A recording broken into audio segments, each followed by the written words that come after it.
नमस्कार, मैं Sumant Kashyap grandest vastu expert अपने यूट्यूब चैनल में आपका स्वागत।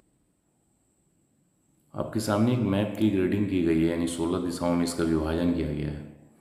मेरे एक क्लाइंट हैं, इन्होंने मुझे ये मैप भेजा कि गुरुजी एक फ़्लैट मुझे लेना है मुंबई में, क्या ये लिया जा सकता है, यानी वास्तु के अनुसार सही है।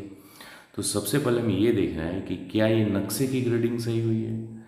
इसमें आप देखेंगे तो बेसिकली ये जो ब्लैक वाले जो ये पार्ट हैं ऐसे, ये इनके फ्लैट का आउटर बाउंड्री है ये, यानी इतने का पोजीशन इनको मिलेगा, इसी शेप की ये फ्लैट है। और ये जो हिस्से हैं ये इनमें नहीं है। तो नॉर्मली क्या होता है, बहुत से वास्तु कंसल्टेंट जो ऐसे ऑड शेप के प्लॉट होते हैं या फ्लैट्स होते हैं तो उनको स्क्वायर या रेक्टेंगुलर मान के फिर उसका सेंटर निकालते हैं। तो इस स्थिति में बहुत बार यदि कट वाला हिस्सा ज़्यादा रहा तो बहुत बार क्या है, सेंटर की पोजीशन भी बदल जाती है और जोन का भी पोजीशन बदल जाता है। जैसे अभी इस मैप में आप देखेंगे तो सेंटर लाइन, यहाँ ये किचन है, देखिए यहाँ किचन लिखा हुआ है, तो जो किचन की वॉल है इसके साथ यानी एंट्री के बीच में आ रही है, किचन में जो एंट्री है वहाँ पे बीच में सेंटर आ रहा है। अब इसी का जब मैंने मास सेंटर वाला बनवाया, जैसे मास सेंटर वाला बना तो ये देखिए सेंटर यहाँ शिफ्ट हो गया, यहाँ पहले कहाँ था, यहाँ इस बीच में था, यहाँ से यहाँ सेंटर शिफ्ट हो गया।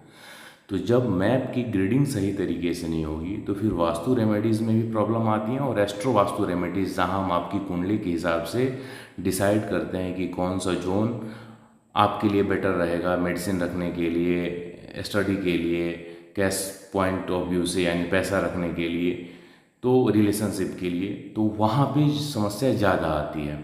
तो वास्तु रेमेडीज़ में भी प्रॉब्लम होगी और एस्ट्रो वास्तु रेमेडीज़ में भी प्रॉब्लम होगी।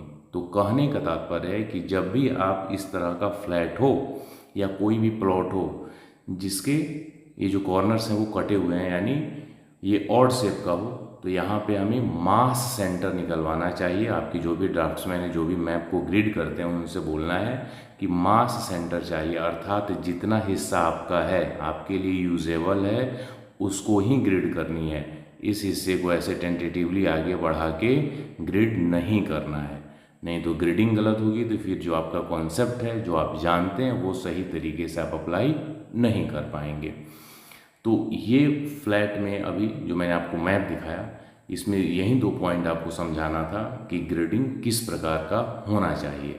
तो ये मैंने आपको बता दिया, उम्मीद है आपको समझ में आया होगा। अगली वीडियो में हम इस मैप पे चर्चा करेंगे कि क्या ये लेना चाहिए या नहीं लेना चाहिए।